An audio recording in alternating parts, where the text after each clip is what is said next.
Yeah. Right, nasi ndina segava. Gava ndakatwa mbuyo wambotaura nyaya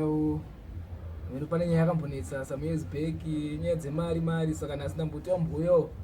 vamboudza vanhu kuti zvakanyasombofamba sei panyaya yemari iyoyo and then chii chikudiwa kuti nyaya iyo ipere. What's the way forward? Saka ndinavo Gava. Chokutanga chandoziisa vanhu chekuti pavhidhiyo yatwitter ina handina Gava hapana sendi rabuda. Kune vanhu vari kuziva zvikuitika because pane vanhu vari kuziva zvikuitika hapana kana sendi rabuda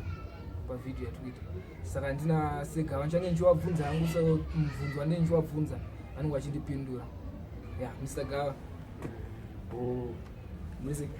Fara. Yeah, yes. Right, Gava. Vanhu vanoda kunyasoziva kuti chii chakanyasoitika panyaya yenyu naGhetto Crown King Minox. Zvakanyatsofamba sei kuti muzosvika pakuzopesa kuti mutangire kubva pazvakatangira kusvika pazvakazoita kuti mupesa. Yes. Waita zvakanaka. Mutaurisa. Waita zvakanaka wabvunza direct kuti tingoenda panyaya yacho chaiyo kuti zvakafamba sei. Chakaitika ndechekuti inini naMinox taita madhiri akasiyana anything chaanoda kuita kuno neinvolva mari kana kutumwa kana kutsvaga vanhu kana zvimwe zvinhu yaitumira mari yacho inenge ichidiwa toita zvinhu zvirikudiwa kana zvaita toziva kuti zvaita. Saka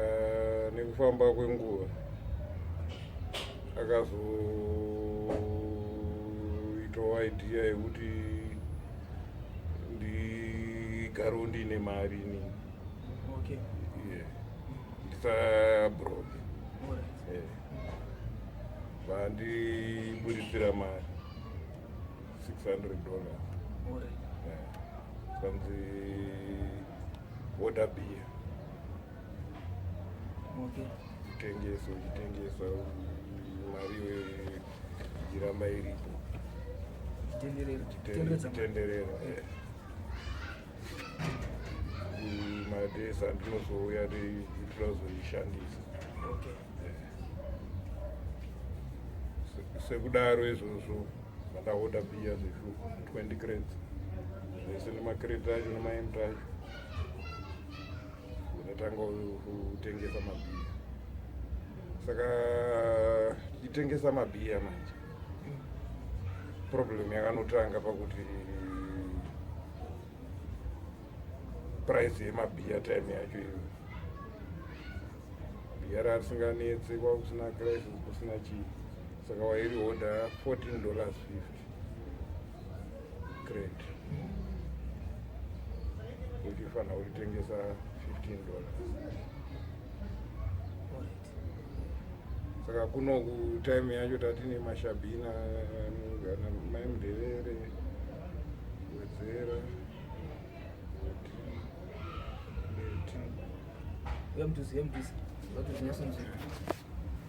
Wedzera Reti. Saka chaiitika ndechekuti hafu yemashabhini iwayo anga akabatwa naNito nasisi vanga vasingakwanisi kuuya kuzotenga bhira kwandiri.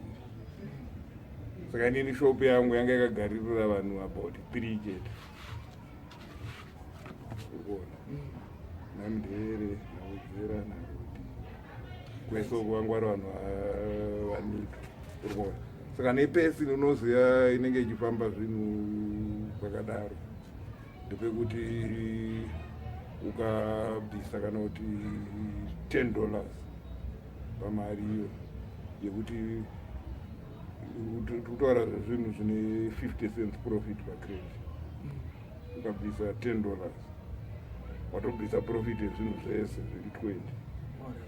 Handiti nekuti speed yazvaitengwa zvazviri slow.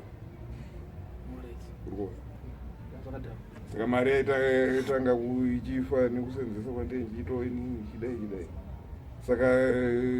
inini mai chinhu chakandiita kerawe manje ndechekuti tatine sound system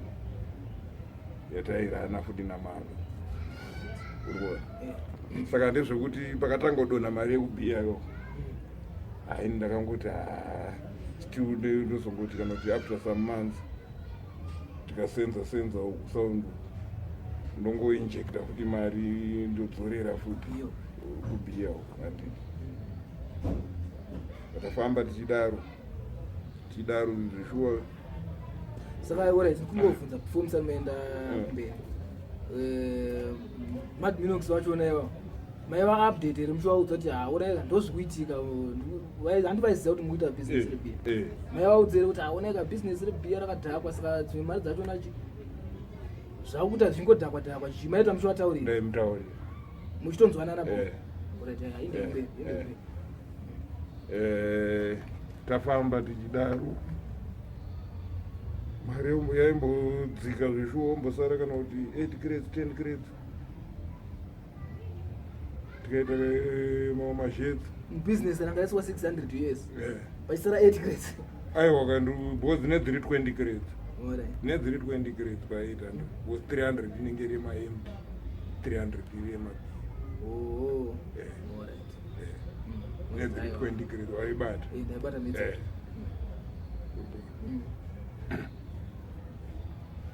tichidaro zveshuwa ichimbodzika ndomboita imwe mari ndoandaiisa futi kuda ndiyaitonohodha mabhiyewa but ndokumbirobvunza performance ari maenda futi imimi wai maikontinua kudira mari kubusiness ramukuziva kuti iri business rakadhakwa urikuona zvandaiita inini business rarisiri choice yangu madman akatondipa mari zviri specific akatondititenga mabhiya ndopambane mari yemombe futi pamari yacho iyo mari iyoyo yanga iri mari yemombe yaiti nditenderedze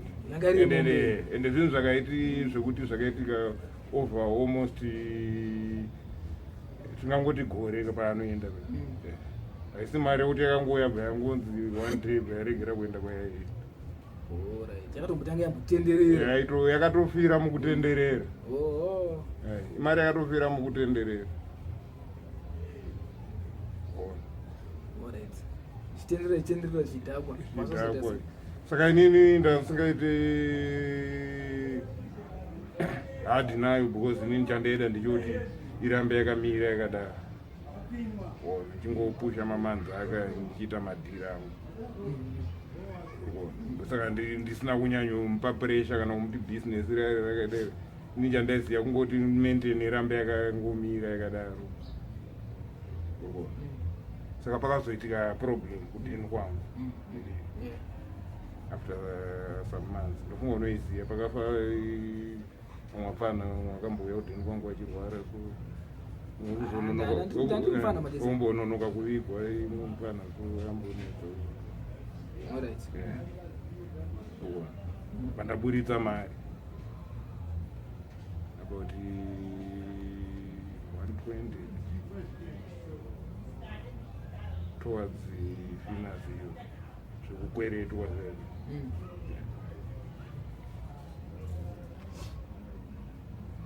famamutaurire mukuru aiwa zvazviri zvangu izvo asi mari iyo makaiburisa pamari yavo pamarekedza kumapiti zvazviri zvekusaidi kwangu izvo zvazviri zvekusaidi because maitiro ataiita business racho anga asina basa neday to day update chaingosiya ndichongoti ada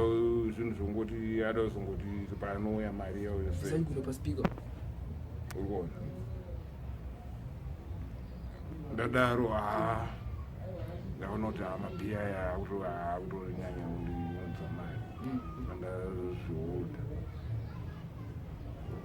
saka makamira masarwa nemari ndandasarwa nezvekuma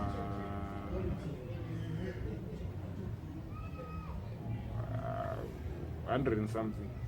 from 600 to 100 and something alright so which means 500 yange aiwa 300 imwe yanga ichiri kumaempty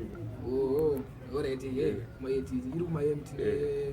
newaya racho ranga rasati kuti kwangwasara 400. Alright. Ndagara anchaita zvemabhiya ndakaipa makrita angu. After some time ndingoda kurongedzawo zvinhu mudheni mwe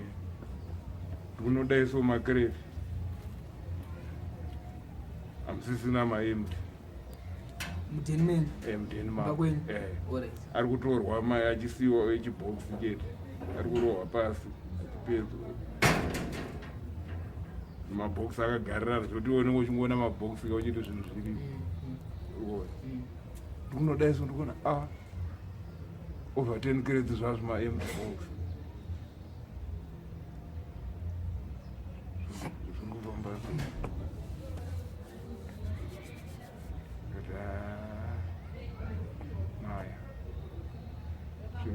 ndikatoita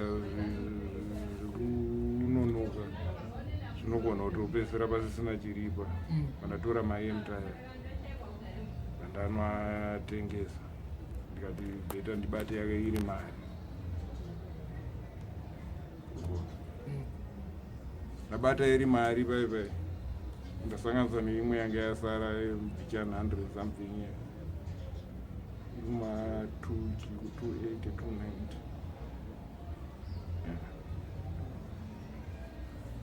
saka alright mamasawa about 280 290 makataura here kuti ndozvikuitika kune muridzo wemari kuti onai zvinhu zvafamba so ingandakuudza kuti pamakazosara maona kuti aiwa apa ndomari andasawa nayo aiwa handisati ndasvika ikoko ndikusvika kwese apa ndirimbotaura every detail kuti uzobata kumberi zvakanaka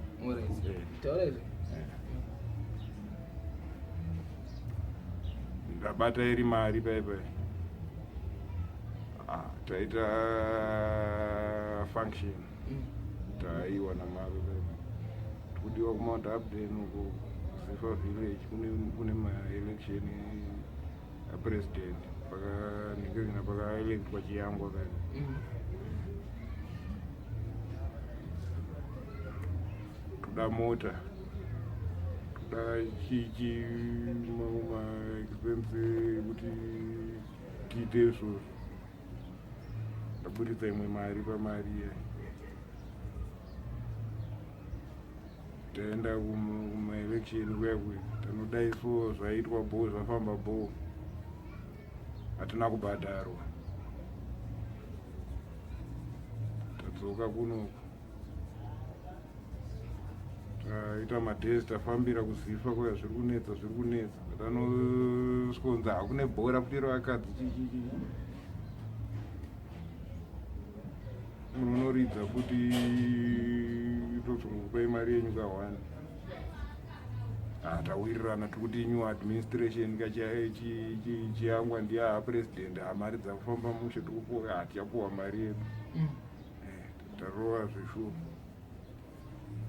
apa yatakabata iri kudzikadzika tiri kuisanganisa futi mumadhiri imomo tiri kutemba kuti kunosvikopuwa mari yakanaka tanodaiso time yekuti tichipuwa mari kuzifa mari yatanga kuramba kubuda ndatiraya kumhanya madman ndopa akabva afona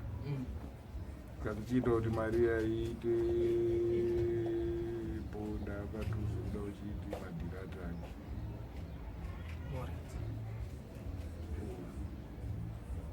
but yese yaiitika vaiziya havaiziya zvaifamba so hamari yakazosara yakadai so vaizviziya alright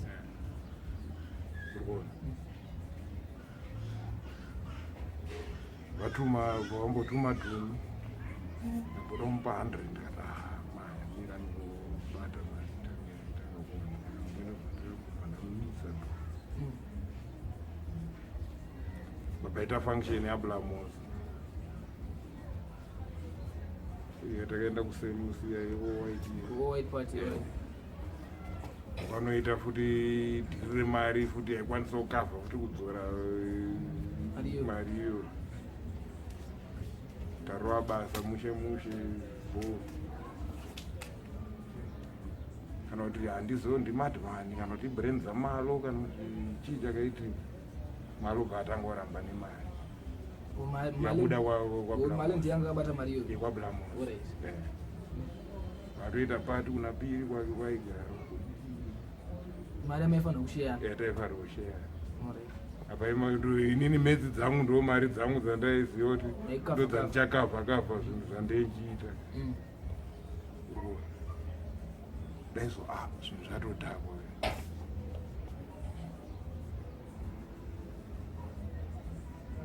asina matezi madman paano mari apasa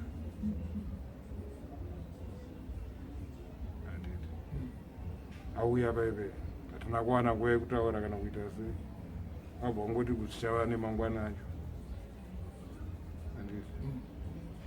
enda kuzichava neindasara ikati still tozotaura kana adzoka but pawakadzoka wana kudzoka deadline yekudzosa mari yakwana here yatokwana kutaura deadline yekudzosa mari iyo imari yangokwana kutanga program kana yanguwe ndomarongera zvanhu zvakaitwa zvese zvoti aifanira kunge tiri kutoenda kuzishava ndainchitozvisi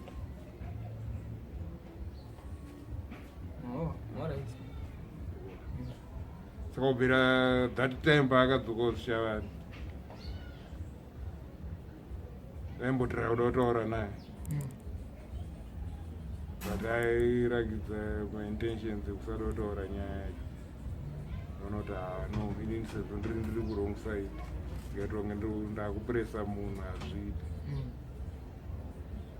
chasvika patime yekuti tiyazongotaura saka ndosakaona handina kuita kana hard feeling kana chii kana chii saka according to you mari haina kudyiwa haina kudyiwa kunge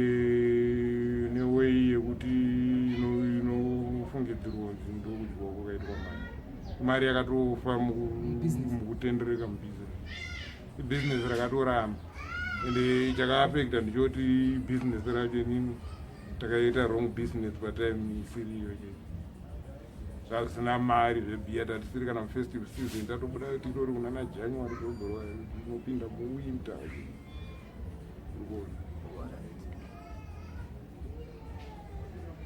saka zvakazoita sei mushure mekunge vaenda after vaenda kuzvishavani chichichi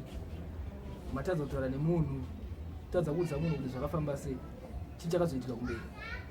hapana tatangoinda ndakangomirira kuti tichataura ende ndozoti tichaitaura nyaya because mufesi wangu ende inini zvinhu zvandoziva nezvaanoziva iye according nemabatire emari nemasenzesere emari nemaitire zvinhu mawo zvaunenge watumwa zviite handakana single thing chandakaita newei isiri iyi mari yakafa just because yanga iri maoko mangu iri ndine furi yekudhisaida mafambiro ayo ndosaka yakafa kasi dzese dzakanzi ita zvakatiita hapana kana chinhu hani chisina mbofa chakaitika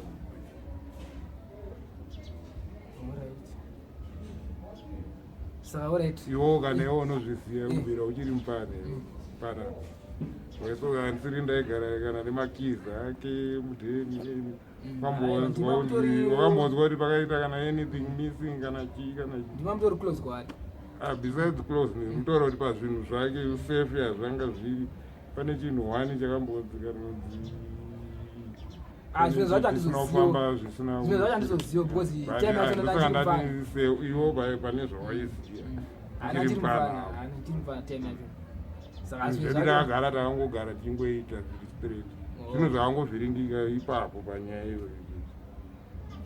pana kana pamwe panhu kuti nyaya ipere iyi manzura ndakaita kuti nyaya ipere zvakanzonzosegava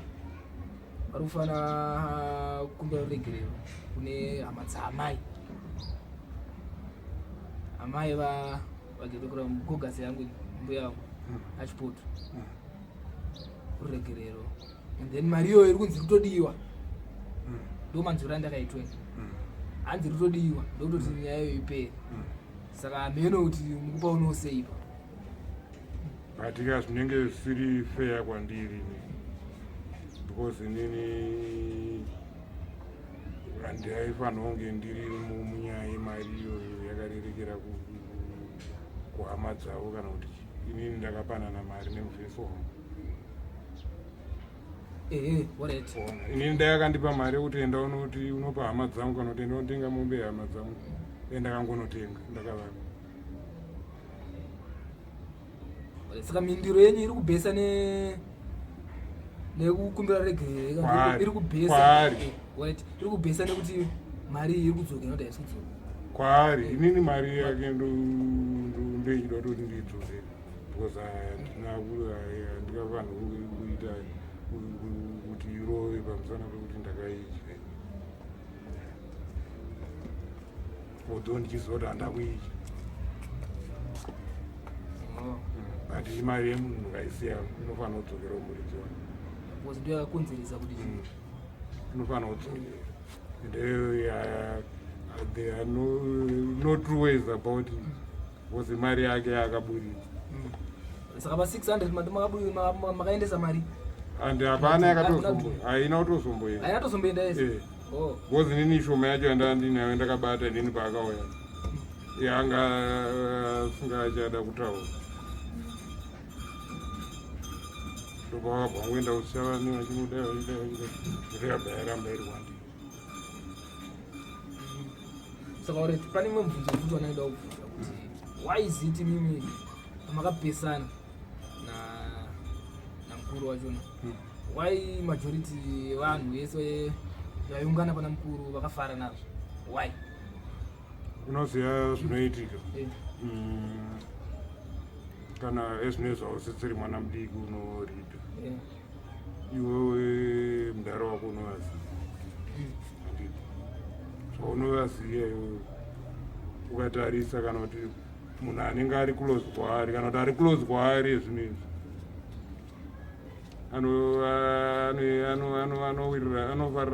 anofarirwa nevanhu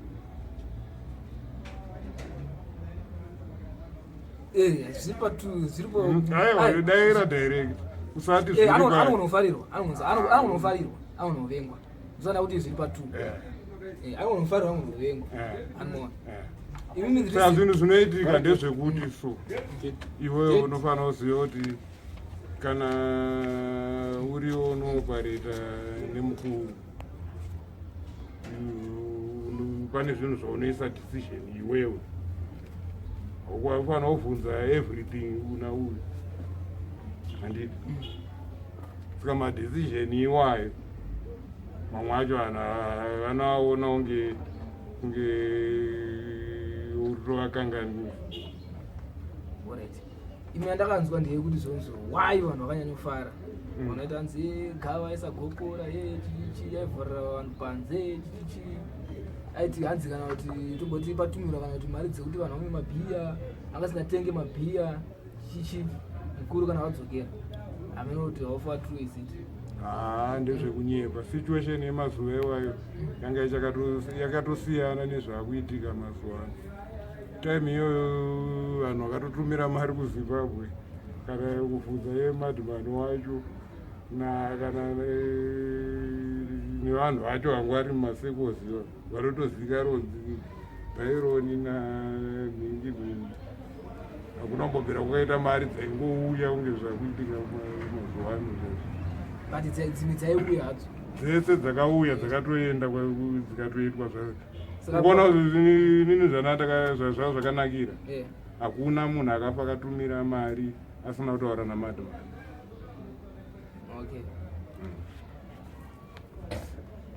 hakuna saka tomboti patu paenzi pakatumirwa kunzi panzi patengwe bhiya reboys 2 crates kana 5 crates eboys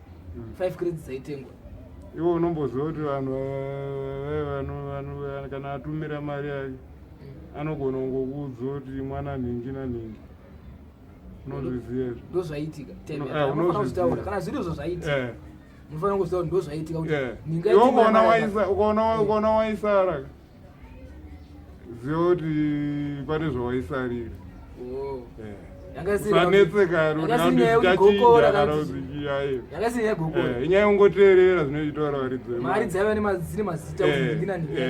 chete ndo vari kufanira kuifira mari kana paine mumwe aifungidzira kuti achangowana ongoti just because aripo haisi mhosva yangu maitera zvamune matauri zvangotaurwa izvozvo hapana chirobodera but pana vamwe vanhu vanoita brain dzekuti theyare just entitled kuti vawane hatinozizira but chakakosha zvinhu zvataura muridzi wemari ndo chinhu chakakosha saka iwo manje kana uchiti uchifungidzira kuti inini ndini ndichakukwanisa kana ndini ndakubvisa dzabrain dzako ndikutaura kumunhu wacho anenge